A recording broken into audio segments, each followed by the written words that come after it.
Okay, let's talk about giants in art. And here is some ancient Greek art of the goddess Demeter. Look at how tall she is. Also giving the crone-eyed blessing, the two fingers. Now here she is with Persephone, and in between them is a man named Triptolemus. And there's a story of how she nursed him back to health. He ended up teaching the Greeks about agriculture after being trained by Demeter, and he rode a chariot of serpents. But look at the height difference. Now here's Zeus with Semele. Semele was the mother of Dionysus, and look at the difference. Zeus is also shown as a protector of the Buddha. Now here is Akhenaten. Look at the height. Also the elongated skull, not only present on him but his daughters.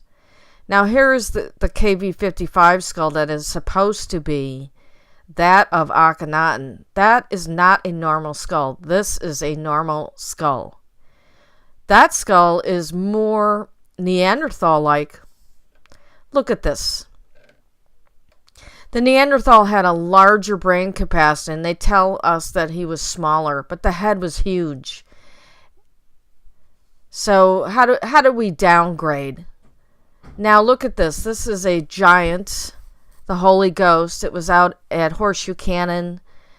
It is a pictograph by the Native Americans showing a very large person out in Utah. Now we're going to go to Sumerian art. This is Anu going after Tiamat, which is some sort of a cryptid dragon. Here is the god Utu Shamas. Look at the difference. Look at the height difference. Also, many of these Sumerians were shown in flying craft, these Sumerian gods. Here's the Behestan inscription. Look at this. Look at the difference in size between some of the men, the giants compared to average men, and then the god is in the flying craft.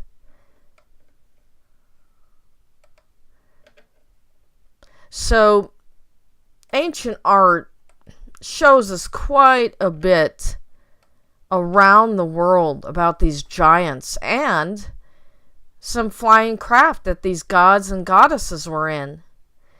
This is ancient. How did they think of this all around the world if everything was supposedly supposed to be independent? Nobody can explain that. Sometimes they'll use the term cultural diffusion. Well, if that's true, then that means that people were traveling, which is what they don't want to admit to pre-Columbian travel. And you'll also find that cranial deformation is on both sides of the ocean in Africa and the Native Americans all over the place, South America, even in Europe, they were doing some of it. So why were they doing that? Why were the royal houses particularly? You'll find that they did that if their head wasn't that way anyway. What were they trying to imitate? Their ancestors? I mean, this Behestan inscription that describes the conquest of Darius the Great in Old Persian, Elamite, and Babylonian languages. It's just amazing. Why would they draw some of these? They have, that must be the king, and look at how tall he is compared to the rest of the men, and he's greeting a god in a flying craft.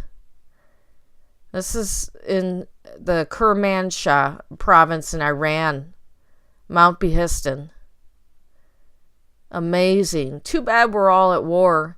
Wouldn't it be wonderful if we weren't and we could all sit down and talk about this without getting upset about religion or anything else?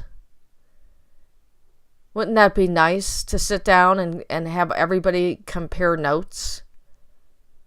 I'm glad that it at least is on the internet. I'm glad somebody got pictures before this gets blown up or destroyed. So again, there is proof in the ancient art that is global about these giants, and even hints that these giant gods were in flying craft.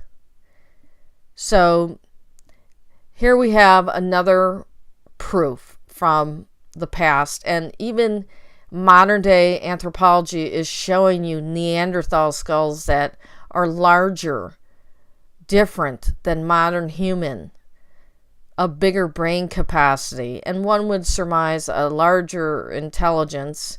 Now maybe these Neanderthals were mixes of giants and humans, and they're what was left, or who knows, we don't really know.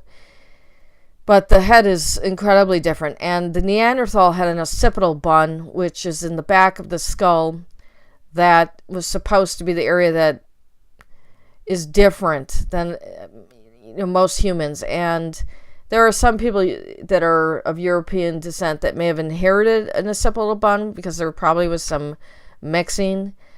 I've also seen a skull out in America that had an occipital bun. Not the skull actually, but a photograph of it that was taken in the 1960s. And of course that skull is gone, but it was written up in a paper, and it was actually found out by the Lovelock Cave area. I used that as part of some evidence in my court case. So we have a lot of anomalies. We have a lot of strange things going on that aren't explained. And yeah, you could try and say that they were trying to make the royal family stand out, but really globally, all of these different gods and goddesses were that tall, and their skulls were elongated, and some of them were shown in flying craft. Really? That just happens. Just happens instantaneously, and people all over the world that supposedly had no contact with each other described what they were interacting with in the same manner. I doubt it. I think they described exactly what was going on. It's right in front of your face. So again, you can check out my website, hiddenhumanstory.com. The books are listed there. You can go to my blog for this compilation. You can also rent my movie, Bad Billy Brown, for as low as $1.99. It's my Nephilim movie. All of that helps, and I will continue on with this collation of the data. Thank you.